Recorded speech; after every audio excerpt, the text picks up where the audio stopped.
Birbal's khichri. On a cold winter day, Akbar and Birbal took a walk along the lake.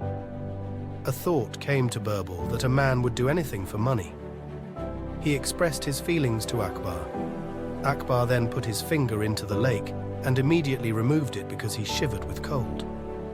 Akbar said, "I don't think a man would spend an entire night in the cold water of this lake for money." Birbal replied, "I am sure I can find such a person." Akbar then challenged Birbal into finding such a person and said that he would reward the person with 1,000 gold coins.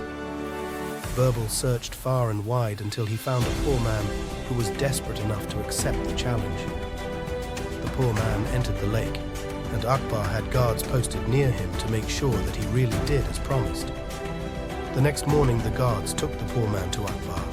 Akbar asked the poor man if he had indeed spent the night in the lake. The poor man replied that he had. Akbar then asked the poor man how he managed to spend the night in the lake.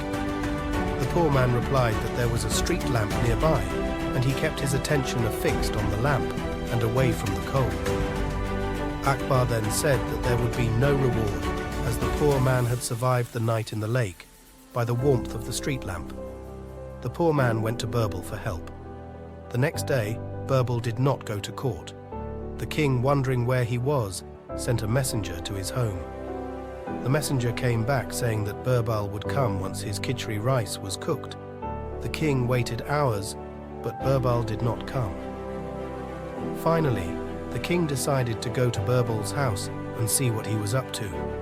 He found Birbal sitting on the floor near some burning twigs and a bowl filled with khichri rice hanging 5 feet above the fire.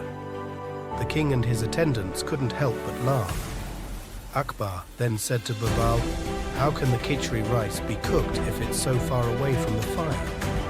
Birbal answered, "The same way the poor man received heat from a street lamp that was more than a furlong away." The king understood his mistake and gave the poor man his reward.